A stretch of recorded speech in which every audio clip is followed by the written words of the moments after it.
first pattern selling tutorial video, whatever you want to call it. I filmed this like a month ago, maybe a little over a month ago, so it's been a hot minute, but I really wanted to perfect the pattern as much as I can. I don't think it's gonna be 100% perfect just yet, so if you have any feedback, feel free to comment it and or DM me nicely, and I would be happy to like fix anything that you see might be an issue. Wanted to preface with that because this is the first pattern I'm like selling, and obviously I'm like new to it. So that being said though, I did want to start with something a little more simple. So I did the Better Than Revenge dress that Taylor Swift wore on her tour back in the day, and I love this dress because one, it's super cute, but also it's a very versatile pattern and you can make it in so many different ways, and I feel like it's just like a really classic shape as well. So outside of it being, you know, replica of something Taylor Swift wore, you can also make it just for yourself in anything. So really excited about this one. Obviously the way I made it was with sequins. You could also do it without sequins and without like lining or whatever. You could just do it normally, but I'm really happy with how this one turned out, and I hope you guys are too. Obviously the pattern will be on my website, which you guys can check out down below, and yeah,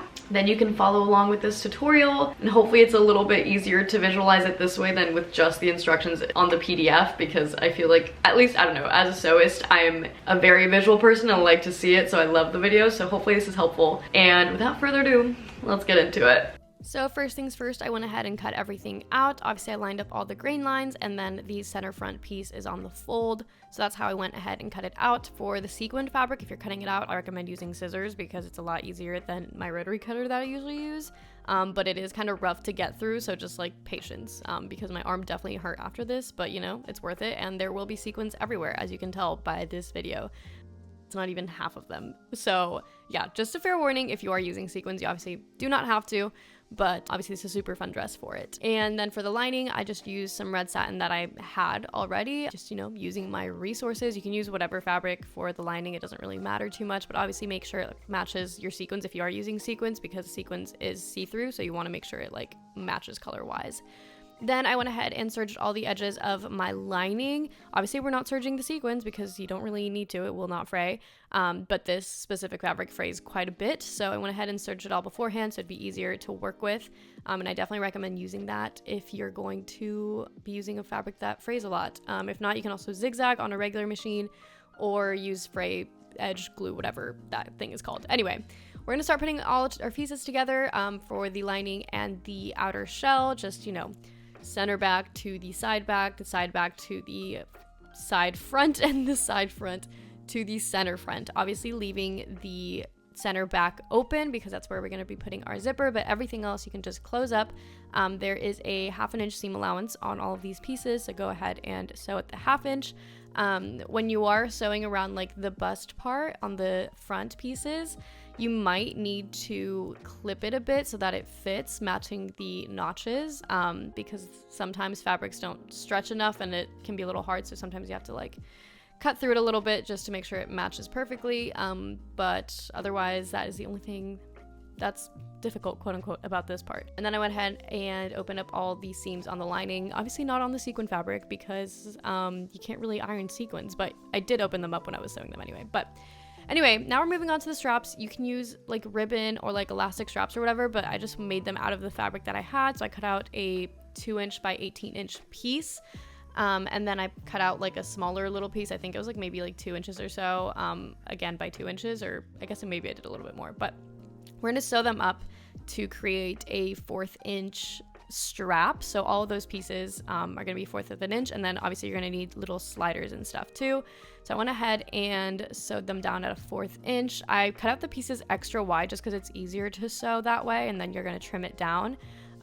Again, trim it down so that it can flip around easily, but obviously don't trim so close that it opens up the seam. And then I'm going to use my little turner loop thingy and turn them around. I will link this down below if you guys want to use it. It's really great. I love using it. Super helpful and easier than having to use like a safety pin or something, but obviously you can also do that if need be, but this is a lot easier, especially for like skinny straps. Then I went ahead and ironed it down. Make sure that the seam is like aligned on it and it's not like twisting around, because straps can be a little finicky in that aspect. So make sure it's all nicely pressed, all the little pieces as well. Now moving on to the actual straps, we're going to need the little ring and slider adjuster thing, and we're going to go ahead and put the strap through the adjuster. Then we're gonna flip it back on its side and sew that down. If you're using ribbon, you can also just like burn the edge so that it doesn't fray, but here I just like flipped it so it wasn't like a raw edge. Sewed it down. Then we're gonna put the ring through that same strap, and the edge that you have now are gonna put it through the slider again.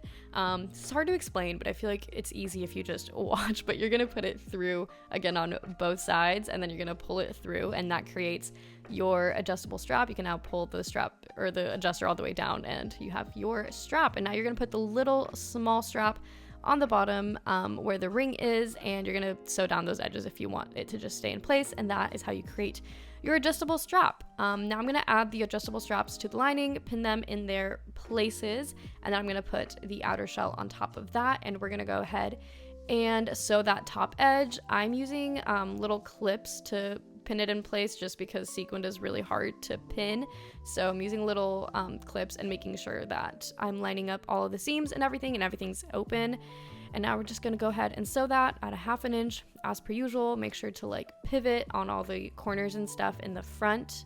And then I'm gonna go ahead and cut at that edge a bit just to make sure it turns around a little bit easier. I also went ahead and trimmed the sequin fabric a bit just so it would reduce the bulkiness. And then on the corners, you want to clip those as well so that you get a sharper corner.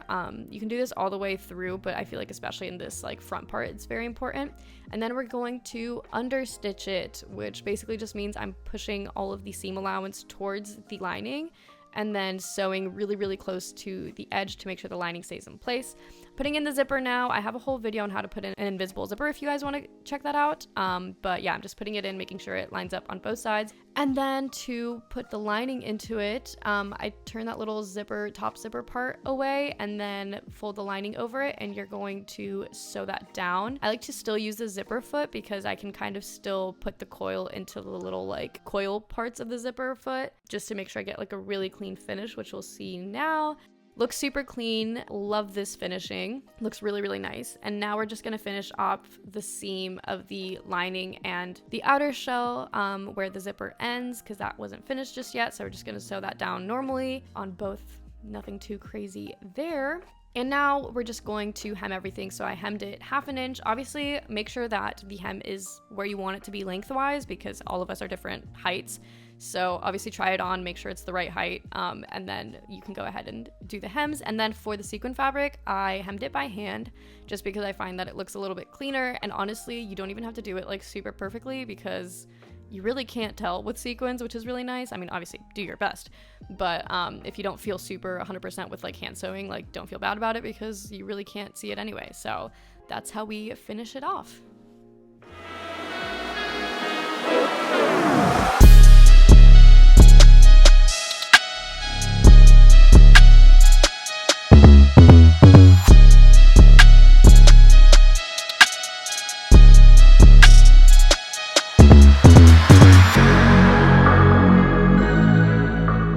So that is it for today's video. I hope you guys enjoyed it. Like I said, the pattern is linked down below for you guys to check out. I'm really excited to be putting this out and hopefully more out here soon, but do give me feedback if you have any. I'd be happy to fix things or do things differently next time if you feel like there's a better way to do it. Just be nice when giving me feedback is all I ask, but I'm really excited to be putting this out. Thank you guys for watching and buying the pattern if you did, and I will see you guys in the next one. Bye!